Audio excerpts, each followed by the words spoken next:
What's good, everybody?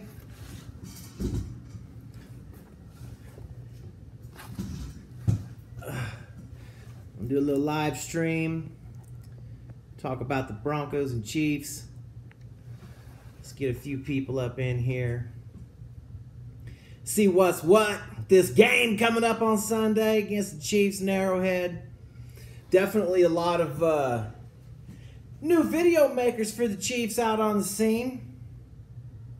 Yeah, I know, man. Chad Kelly got arrested today, or last night. But look, man, here's the way I look at it. First of all, Chad Kelly didn't really go to the party as a cowboy. He went as Johnny Manziel. And he got the Johnny Manziel in a costume. And in the costume, there was probably a couple pills in there in official costume. And he shouldn't have took them, but he did. Got whacked out of his mind. But you got to like a quarterback that can not only take hits from big defensive tackles, but also one that can get beat by vacuum cleaner pipes. I mean, our backup quarterback is battle-tested the way I look at it. Look, man, I mean, who knows what's happened here, whether he got drugged or whether he's on drugs, or they said there was no alcohol in his system. So who knows what's happened with Chad Kelly. It's going to be interesting to see how things shake out. But, I mean, I don't care about that anyway. Chad Kelly ain't the starter in Denver. And he's not going to be the starter there probably for at least a few more games and maybe for the rest of the season. Thanks for everybody joining the stream, man. What do you guys think about this game? I'm looking forward to it. I think the Chiefs are going to see a different Broncos team than they saw in Week 4. You know, we're coming off of back-to-back weeks with 5 sacks. And I think we've got the type of team that is built to beat a team like the Chiefs. I think we match up good with them because of the speed of Patrick Mahomes to get outside the pocket, that you need some fast linebackers to be able to chase him down. And in that game when they played here in Denver, I mean, Mahomes was just a half step ahead. I mean, we had him by the shoestrings, ready for big losses, big sacks several times. And credit to him to be able to get those extra yards and get those balls off. But, you know, if there becomes a day here against us where he's not able to do that, or he loses that half a step, then it's the difference between winning and losing. And the fact of the matter is the Chiefs got a little doubt that's crept into their heart. I mean, let's just be honest about it, because they have to, right? I mean, their quality win that they thought they had against Jacksonville is not that quality of a win. And they've seen that we played them tough, the Rams tough, and we very easily could have won the Chiefs game if our $18 million quarterback didn't choke on a 15-yard throw. They'd be looking at a record that's a whole lot different than the one they have right now, and things would be different for this game coming up on Sunday. But it is what it is, and the Chiefs are 6-1, and good for them. And, you know, hey, we're 3-4, and we're going to do what we can do to get that evened up on Sunday in Arrowhead, which is going to be a challenge. But, you know, see how it goes. Certainly, I'm sure you guys have seen a lot of new Chiefs video makers jump up onto the scene. I mean, you know, hey, if you're watching this Real Chiefs Talk, let me holler at you. I mean, I'm sorry to just desecrate you like that on YouTube, but look, when you call the OG Bronc Nuts out, I mean, you're going to get smacked around. If there's, I mean, I do digging, I do research. I don't just turn the camera on and talk like you do. There's thought that goes behind what I'm doing. You're a rookie here. You ain't learned that. I mean, I'm a seasoned veteran, 5 years repping the orange and blue here on YouTube, fool. Who was it cracked me up last week? The Casey kid, 1992. I mean, this kid gets in his car. I mean, he's drunk, like 2 emotional lesbians fighting with each other with him in the car by himself. And he was all upset. The Chiefs lost. And, you know, look, man, you lost on the road to the GOAT on his own home turf. He's done that to lots of people way better than you. And, you know, this guy lost his mind like the Chiefs were never, ever going to lose a game in the rest of their franchise history. But, you know, look, Chiefs window's right now to win the Super Bowl, but I want to hear you guys say it. You know, come out with some bass in your voice and say, hey, you know what, Broncos fans, not only are we going to whoop your ass on Sunday, we're going to win the Lombardi Trophy and have a ticker tape parade in Kansas City in January or February, whenever they play that game. But you don't have any guts to say that. Well, we don't want to jinx our Chiefs, Bronc Nuts. We don't want to jinx them. We got things. We're just enjoying this ride right now. This is why you guys are losers, Chiefs. This is exactly why you lose. Because you're trying to not lose the Super Bowl. You just want to get in this game is all you want to do, right? I mean, talk about it. Tell me how you're going to win. Don't tell me how you're going to win the game. I mean, you're supposed to be. That's your 10-point favorites. You're playing at home in the loudest stadium in the NFL, except for every time I watch TV. I never see that camera shaking in Arrowhead like I see it shaking every single weekend in Mile High since 1960, why we've been sold out, the longest consecutive home sellout streak in all of pro sports. So miss me with that, Chiefs fans. And while you're at it, because I know there's probably some Chiefs fans watching this stream, take a good look. Take a good look at what real success looks like, Chiefs fans, just so you can want a little taste of it. Because what's happened in your franchise history could basically start like this. Dallas Texans, and then the next day, Kansas City Chiefs, and then at the very bottom, draft Patrick Mahomes 6-1. And then everything in between, just go ahead and leave it all blank because none of it really matters. None of it matters. You guys haven't done nothing, and you don't understand what it's like to protect championships. That's why I hate Chiefs fans, because you're little whiny sniveling bitches and you're disrespectful and dismissive of teams who have done a lot in their franchise to earn these championships. And, like Brit Chief last year, he hit me up with a video, said, oh, you don't think we don't know how hard it is to win a Super Bowl? We haven't been to an important game in 49 years. Of course we know. No, you don't know. You don't know how it's got to all line up, how you got to have not only the right personnel, locker room charisma, coaching scheme, plan, injuries, luck. You got to have it all. And you don't know what it's like to even get in that AFC Championship game.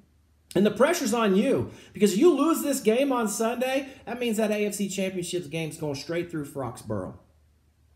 And you think that's easy? Ask us. We should know. We've had lots of showdowns with the Patriots. You're just now playing the Patriots in the last couple of years because you're not playing a last place schedule. You're playing these hard teams, right? And you see what happens when you go up against Brady. It's hard to beat him. I mean, hell, if it wasn't for the Denver Broncos and the Baltimore Ravens, Brady'd have more Super Bowl rings than he has fingers. We've stopped him from getting a couple. Why? Because we made him come here in the playoffs. If you lose this game, that's not going to happen. That's not going to happen, Chiefs. You lose this game this weekend on Sunday, you're going to be going to Foxborough to play that AFC Championship game. And that's if you can get out of the divisional round, which you haven't been able to prove to have done for a very, very long time. Look, if you can't win a Super Bowl with this team, you couldn't win one with Joe Montana. You have now possibly maybe the best offense that's ever even been put on an NFL football field as far as potency and being able to score like just at any second. If you can't win with this team, you're never going to win. And what are you going to do when Patrick Mahomes, Kareem Hunt, Tyreek Hill, and Kelsey's a little bit, contract year is going to be a little bit different, but those other three, they're all going to come up right around the same time. You know how much money Patrick Mahomes is going to get? He's probably going to get $30 million a year.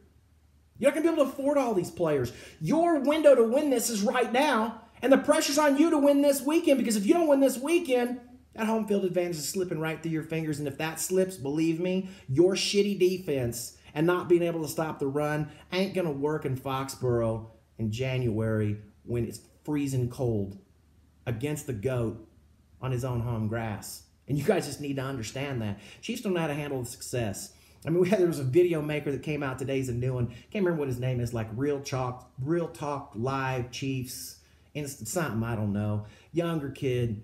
Came out, made a video, like a public service announcement to Chiefs fans. Now listen, Chiefs fans, there's going to be a lot of bullying that's going to happen on Twitter and Facebook and YouTube, and it's teams, they're just afraid of us. They're afraid that we're going to be good for the next 15 years. Listen, put a little bit of respect on Elway, Montana, Brady, Marino, Favre, Staubach, guys to do it for a long time in the NFL. You're anointing this kid that he's going to have a 15-year career. You know how hard it is to play in the NFL for 15 years? Let alone stay healthy to play for 15 years when you're a mobile quarterback and you're already wanting to carve out his Hall of Fame bust. Get out of here with that noise, man. Get out of here with that. I mean, look, there's no secret. Patrick Mahomes looks pretty nice. I think he's a good quarterback, hell of a talent. I mean, we could all see that. But to just say, well, he's going to be good for the next 15 years, we're going to win a whole bunch of Super Bowls. Your window of opportunity is right now. And if you don't seize it right now, you ain't never going to get it. You ain't never going to get it. And you don't know how to do it because your team doesn't know how to win. These franchises that I named, like Dallas and 49ers and Pittsburgh and and the Giants, the Broncos, the Patriots, teams that have multiple Super Bowl rings. These are winning franchises that know how to win. Your franchise don't know how to win. So I think the Broncos got a pretty good shot to beat the Chiefs this weekend, because I think we have the type of defense that can match up to you speed-wise on the outside, and it's just going to come down to who gets that extra half step to make the play. Is it Mahomes, or is it Chubb and Von Miller? And Chubb's coming into his own. I mean, you caught Chubb as a rookie, week 4, just trying to figure out what the hell is going on. Now the guy's played in a few games, getting wise to some moves, getting wise to some of the things that tackles try to do to him. You're going to see a different Broncos defense. I mean, the only thing that we really need to be concerned about is keeping your team under 30 points. Now, if we can do that, we have a very high probability to win this game. That's easier said than done. I mean, I've seen how powerful the Chiefs' offense is. But don't tell me that this team can't be beat, because it can be beat by us and a lot of other teams. I think the Chiefs get beat by the Rams. There ain't no way that porous defense is going to be able to stop Todd Gurley in the playoffs. No way. Not in the big game under the big lights, under the big stage. No way. No way. So, I mean, I got to give the Chiefs credit. I mean, we're going to keep it 100. Let me give them credit. That's a good football team, and it's a well put together team. But I mean, this shouldn't be no 10-point. This shouldn't be any 10-point favorites, and this is a tough AFC West battle.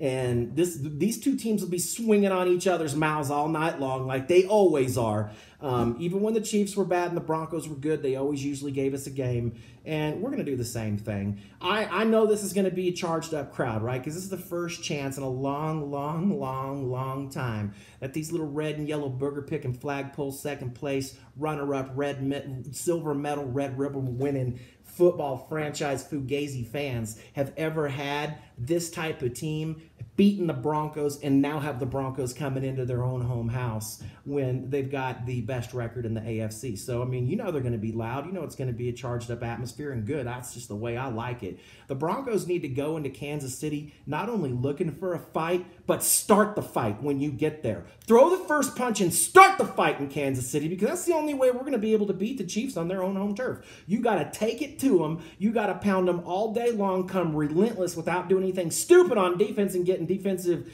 unsportsmanlike conduct penalties. But I think that if we cannot turn the ball over, if we cannot hold anybody off of our left tackle, and if Case just plays a better than average game and doesn't choke when it all matters, as long as we just take care of the basics of football tackling, I mean, if we do those things, I think we can score enough points on the Chiefs' defense. And I think our defense is good enough to keep them under 30. And that's the key to the game. Keep the Chiefs under 30, and Case has got to just play his game. I think that, we see in the emergence of Cortland Sutton and Deshaun Hamilton, they're really helping us out a lot. Lindsey, look for him to get more carries, because Royce Freeman's got a high ankle sprain, and, those are tough to come back from in the NFL. So I don't know, how motivated a lot of some of these Broncos are when you're 3-4 to really go out and give everything that you got. But I do think that there's an elevated level of motivation when you're playing a team that's a division rival. You have a chance to get back to 500, and you feel like this is a team that they stole one from you early in the year. So expect the Broncos to come out swinging and come out and play tough, because, look, this is a proud franchise. We don't have 8 Lamar Hunt trophies by accident. We have them for a purpose, on reason, because this franchise has always been committed to winning. And everybody wants to jump on John Elway's case and say, well, John Elway can't draft quarterbacks. And look, and I'll admit it that he hasn't been able to do that, but a lot of teams haven't been able to draft quarterbacks. Look at your own Kansas City Chiefs, for instance. I mean, who was your last good quarterback other than Joe Montana, if you want to call him your quarterback? Because really, he's the 49ers quarterback. You got to go all the way back to Lenny Dawson. And most of you little sniveling Chiefs fans wouldn't even know Len Dawson if he came and sat down right next to you. And I mean, that's just the facts. What are you going to tell me? Rich Gannon, Trent Green, these guys weren't good quarterbacks. They weren't. I mean, Alex Smith, I think, is a relatively good quarterback. I mean, to me, Alex Smith and Case Keenum are almost the same person, except Alex Smith can run a little bit more than Case can. But I think that it's hard to draft. It's hard to get first rounders to pan out. I mean, that's why when you even look at the Raiders and their situation, going to have 5 first-round draft picks over the next 2 years. So, how many first-round draft picks do we know of? And I'm talking about big names, guys that were drafted number 1, 2, 3 overall, let alone somebody who was drafted at the bottom or the middle of the first round, are sacking groceries and washing cars right now. Tons of them. Tons of them. So just because you got 5 first-round draft picks don't mean you're going to be able to do anything with them. They traded away 2 talented, proven guys that, were young and could really help their franchise. I mean, it's a hard thing to draft a quarterback and be right. I mean, they thought they were right about Derek Carr. Maybe they still are. Who knows? But, it's just a lot of things got to line up. Who would have thought Nick Foles would be the MVP of the Super Bowl?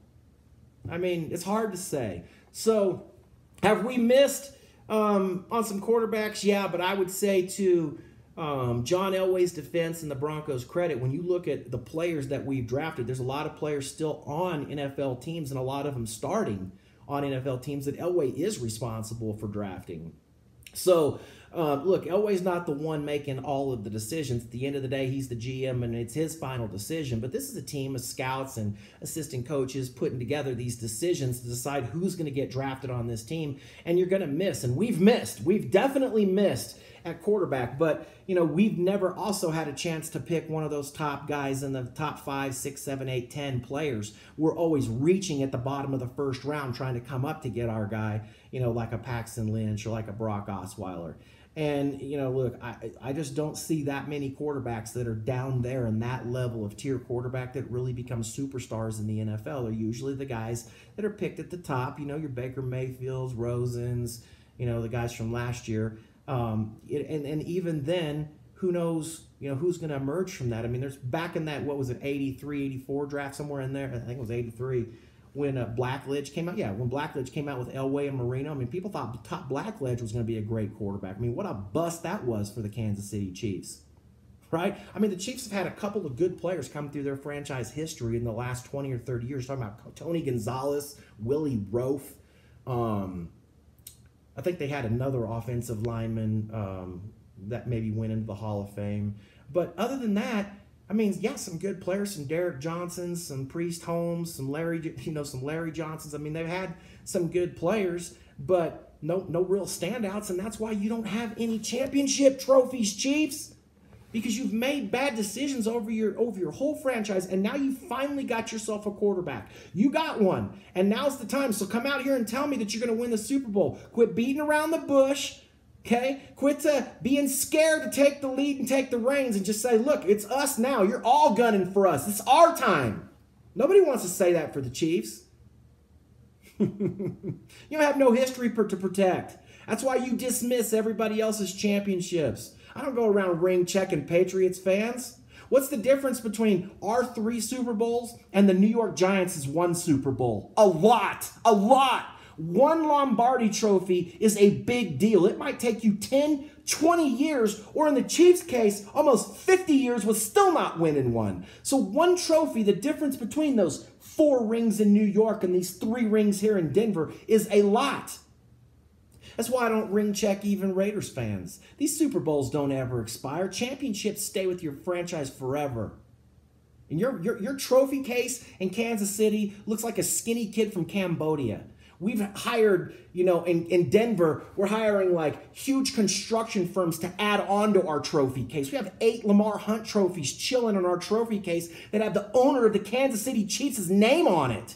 The Hunt family. You guys don't even have one of those in your trophy case. Nothing. But you don't want to hear about any of that. I'll quit talking about the past, Bronc Nuts. We ain't never going to quit talking about the past because these championships don't expire. They're hard to get, and they're worth protecting. This is why I hate Chiefs fans. I hate them. I hate all of them. I mean, they're the worst fans to me in the NFL. Now, I'm sure there's some worse ones in other divisions, but they're way worse than Raiders fans. Raiders fans know when they're bad. Raiders fans, they're a little delusional that they might be good, but, look, they have the confidence. They got 3 Super Bowl trophies. They've got some AFC West championships. They've had some success. There's been storylines after storylines written on ESPN about old school Raiders. There's nothing written about the Chiefs because there's nothing to write about. And now they have a little success and they don't even know how to handle it. Come out putting tutorials out on the internet of how to handle fan bullying because they're jealous of our record. Other fans come in and trying to take shots at the OG Bronc Nuts at 3:30 in the morning when they used to be Raiders fans. Come on, man. Where were all of you? Where were all of you a few years ago when the Chiefs weren't any good and we were smacking you around winning 5 straight AFC West championships, huh? Where were you? Because the only one that was here was Chief Urag. And big ups to Urag. He was in here taking punches on the chin, taking bets, throwing Orange Crush over his head when we won the Super Bowl. You think that was easy for a Chiefs fan to do? No. But the rest of you little scared bitches were nowhere to be found in here. Nowhere. And now that the Chiefs started off with this 6-1 record, you got little Patty Mahomes as your quarterback. All of you, now we got 6 or 7 new Chiefs video makers calling themselves part of the Chiefs kingdom. Please, I remember just a few years ago when I was working in Kansas City, you could go to the game and literally buy tickets 2 for 1. Nobody was showing up to these games. Nobody. We've seen all the empty seats in your stadium. You know why? Because all the seats in your lower level in your stadium are orange. We saw what they look like. And now we have all of this, hype on TV. Oh, the Chiefs Arrowhead, that's a hard place to play. Yeah, it's a hard place to play when you're winning. Denver's a hard place to play when we're 2-14. Which we've never been, but Denver is a hard place to play, win, lose, or draw.